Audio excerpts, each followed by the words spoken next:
বইটা কেউ পড়ে, ইসলামের সামনে মাথা নত করা ছাড়া তার সামনে আর কোনো পথ খোলা নেই, যদি সে ভণ্ড না হয়ে থাকে।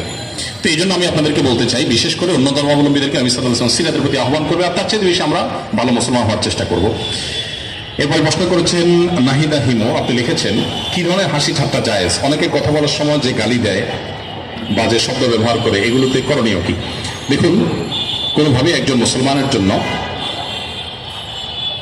মিথ্যা কথা বলে কোনো হাস্যরস করার, বিনোদন করার, কৌতুক করার কোনো সুযোগ নেই। আমরা অনেক সময় দেখি যে এগুলো হয়। সোশ্যাল মিডিয়াতে কিছু ভিডিও ক্লিপ আপনারা হয়তো দেখে থাকবেন, একজন হয়তো বসে আছে পুকুরের পাড়ে, তারই কোনো একজন ফ্রেন্ড, দোস্ত তাকে সে ধাক্কা দিয়ে ঠান্ডার সময় পুকুরে ফেলে দিয়েছে, সে পড়ে গেছে, আর হা করে সবাই হাসছে। আমরা এই সমস্ত ভিডিও দেখে বেশি এনজয় করি, তাই না? আমাদের নিজেদের অজান্তে আমাদের মনুষ্যত্ব কিন্তু হারিয়ে যাচ্ছে এভাবে। এটা তো আসলে কোনো আনন্দের উপলক্ষ হতে পারে না। মানুষ ফান করবে, আনন্দ করবে, কিন্তু আনন্দ করে সে মিথ্যা কথা বলবে, একজন মানুষকে কষ্ট দিয়ে আনন্দ পাবে, একটা পাখিকে, একটা পশুকে নির্মমভাবে মেরে আনন্দ পাবে, এটা তো কখনো গ্রহণযোগ্য, এটা কোনো সভ্যতা হতে পারে না। আমাদের দেশে একটা খেলা বেশ জনপ্রিয়, এখনো কোনো কোনো অঞ্চলে আছে, আপনারা জানেন, ষাঁড়ের লড়াই হয়। ষাঁড়ের লড়াইয়ে যে নির্মমতা হয়, যে করুণ দৃশ্যের অবতারণা হয়, এটা কোনো সভ্য সমাজের গ্রহণযোগ্য কোনো লড়াই হতে পারে না, বাট সেটাকে আমরা অনেকে বেশি এনজয় করছি। তো এরকম অনেক খেলাধুলা আছে, অনেক বিনোদন আছে যেগুলোতে আমরা শরিয়া বিরুদ্ধ পথ অবলম্বন করি। নবী করিম সাল্লাল্লাহু আলাইহি ওয়াসাল্লাম হাস্যরসাত্মক কথা বলতেন, কৌতুক করতেন। তিনি একবার এক সাহাবী বললেন, ইয়া রাসূলুল্লাহ, আমাকে একটা ওট দিবেন আপনি, আমি বাহন হিসেবে ব্যবহার করতে চাই। নবী করিম সাল্লাল্লাহু আলাইহি ওয়াসাল্লাম বলেছেন, তোমাকে আমি একটা ওটের বাচ্চা দেবো। লোকটা বলে, হে আল্লাহর রাসূল, আমি আপনার কাছে চড়ার জন্য ওট চেয়েছি, আপনি বাচ্চা দিবেন, বাচ্চা ওটে কি চড়া যায়? নবী সাল্লাল্লাহু আলাইহি ওয়াসাল্লাম বলেছেন, যে ওটে তুমি চড়বা সে ওট তো কোনো না কোনো ওটের বাচ্চা, আমি সেটা মিন করেছি। আরেকজন সাহাবীকে নবী সাল্লাল্লাহু আলাইহি ওয়াসাল্লাম ডাক দিচ্ছেন, ইয়া যাল উজনাইন, এই যে দুই কান আছেন আপনার, আপনি আসেন, হে দুই কানওয়ালা। তো এটা রসিকতা করলেন, ওনার কান তো আসলেই দুইটা। নবী করিম সাল্লাল্লাহু আলাইহি ওয়াসাল্লাম জীবনে অনেক হাস্য রস করতেন, কিন্তু সে কখনো মিথ্যা কথা বলে নয়। আমরা অবশ্য মিথ্যা কথা বলে, ফান করে অনেক অন্যায় কথা বলে। নবী সাল্লাল্লাহু আলাইহি ওয়াসাল্লাম বলেছেন, রসিকতা করেও যদি কেউ মিথ্যা পরিহার করতে পারে, ওই ব্যক্তিকে আল্লাহ রাব্বুল আলামিন জান্নাতের একেবারে সেন্টার পয়েন্টে একটি প্রাসাদ, জান্নাতি প্রাসাদ দান করবেন। অনন্ত অসীমকালের জন্য সে নিয়ামত সে ভোগ করতে লাগবে। এই জন্য কোন অবস্থায় একজন মুসলমান জন্য এটি জায়েজ নয়। সত্যি যেন না হয়, আমি সেজন্য চেষ্টা করি, স্যারের এই কথাটাকে আমি আমল করার চেষ্টা করি।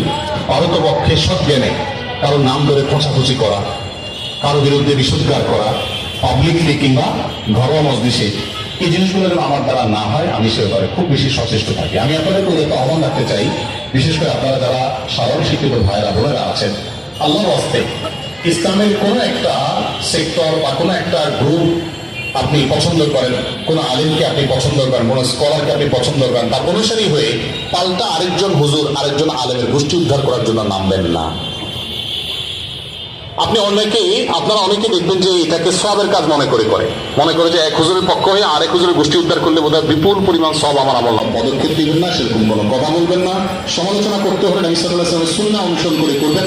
তিনি নাম ধরে সমালোচনা সচরাচর কোনো পাবলিক প্রোগ্রামে সাধারণত করতেন না, এমন ভাবে করতেন যে কারো কোনো মানহানি না হয়, অসম্মান না হয়। আজকাল দুঃখজনক আমরা অনেক মুসলমানরা ইসলামের কাজ মনে করে সেই কাজটি করে যাচ্ছি, এবং ইসলামের মানুষকে আরো আমরা বিতশ্রদ্ধা করছি। শফিউল ইসলাম, ওই পাঠ থেকে আপনি ফিরে আসার সুযোগ পান, কিছু সময় আপনি ফিরে থাকেন, তাহলে আপনি আল্লাহর প্রতি সুধারণা করতে পারেন, হয়তো আপনার তওবা কবুল হয়েছে। মেজবা লিখেছেন, ফেসবুক রাজনৈতিক দলের কেউ পূর্বে নির্যাতন করত, তাদের বিরুদ্ধে নাম ধরে ফেসবুকে লেখালেখি করলে গীবত হবে কিনা? যদি আপনার এই লেখালেখিটা হয় তাকে বিচারের মুখোমুখি করবার জন্য, তার অন্যায় অনাচারগুলোকে তুলে ধরে যেন তার শাস্তি হয় সেটি নিশ্চিত করা যায়, সেজন্য আপনি যদি লেখালেখি করেন, সে অধিকার আপনার আছে। আল্লাহ সুবহানাহু ওয়া তাআলা কোরআন কারীমের 6 নম্বর পারার প্রথম আয়াতে বলেছেন, লা ইউহিব্বুল্লাহুল জাহরা বিস-সুই ইল্লা মিনাল কাওলি ইল্লা মান যুলিম।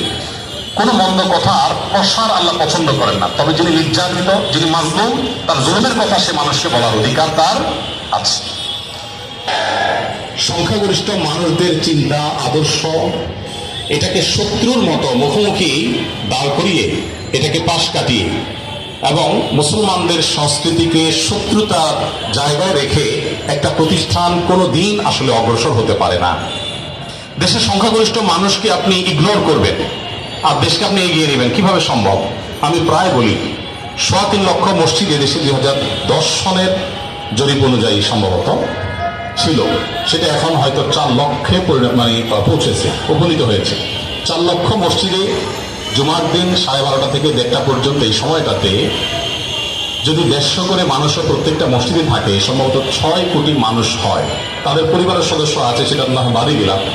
এই মানুষগুলোকে সরাসরি প্রত্যক্ষভাবে দিক নির্দেশনা প্রতি সপ্তাহে করতে পারছেন মসজিদের ইমাম সাহেবগণ। 6 কোটি মানুষকে একে বসে সেটাকে শেষ মুহূর্তের হিউজের লাস্ট মোমেন্টটাকে তারা এনজয় করছেন, উপভোগ করছেন। কই, তারা তো পিছিয়ে থাকে। আমাদের এই দেশে কেন ইসলামকে পিছনে ফেলে রাখলে আমরা এগিয়ে যাব মনে করছি? যারা এটা মনে করছেন তারা বিগত 50 বছরে বাংলাদেশকে কোথায় নিয়ে গেছেন?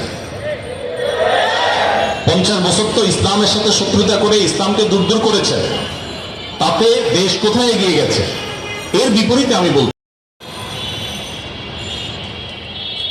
তানজিলা একাই অনেক প্রশ্ন করেছেন। আপনার প্রশ্ন এতগুলো উত্তর দেবো না, একটা দিয়েছি, আমার মনে হয় এটাই থাকুক।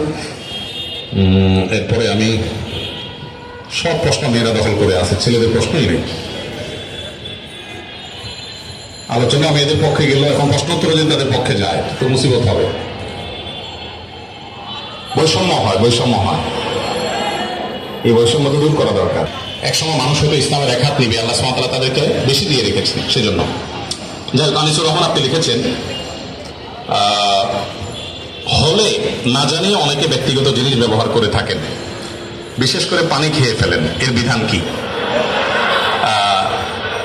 এটা শুধু হলে হয় তা না, মসজিদে পর্যন্ত আপনি দেখবেন একজনের সুন্দর একটা শু পরে আসছেন, তিনি নিজের শুটা খুলে রেখে আরেকজনের একজোড়া, এগুলো হয় কি হয় না? এটা কোনো দায়িত্বশীল মুসলমানের কাজ না। এই ছোট ছোট বিষয়গুলো আমাদের কাছে মনে হতে পারে খুব তুচ্ছ জিনিস। আল্লাহ সুবহানাহু ওয়া তাআলা বলেছেন, তাহসাবুনাহু হাইয়িনা ওয়া হুয়া ইনদাল্লাহি আযীম। তোমরা মনে করো এগুলো খুব তুচ্ছ বিষয়, আল্লাহর কাছে এগুলো অনেক বড় ব্যাপার। এই জন্য অনুমতি ছাড়া কারো পানি পান করে ফেলা, কারো কোনো জিনিস নিয়ে ফেলা, হলে যেরকম হয় বাইরে হয়, এই কাজগুলো হওয়া উচিত না। একজন দায়িত্বশীল মুসলমান তিনি অনুমতি নিয়ে তারপরে কারো কোনো জিনিস ব্যবহার করবেন। তবে সেই সাথে যার জিনিসের ব্যবহারের অনুমতি চাওয়া হচ্ছে তিনিও তুচ্ছ বা ছোটখাটো জিনিসকে দিতে অপারগতা প্রকাশ করবেন না, কারণ আল্লাহ সুবহানাহু ওয়া তাআলা সে ব্যাপারেও ভর্ৎসনা করেছেন সূরা ওয়াইলুল লিকুল্লি হুমাযাতিল লুমাযা এখানে। এই জন্য আমাদেরকে অনুমতি নিয়ে আরেকজনের জিনিসটাকে ব্যবহার করতে হবে, না হলে সেক্ষেত্রে আমরা গুনাহগার হব। শাহরিয়ার প্রশ্ন করেছেন, ইসলামী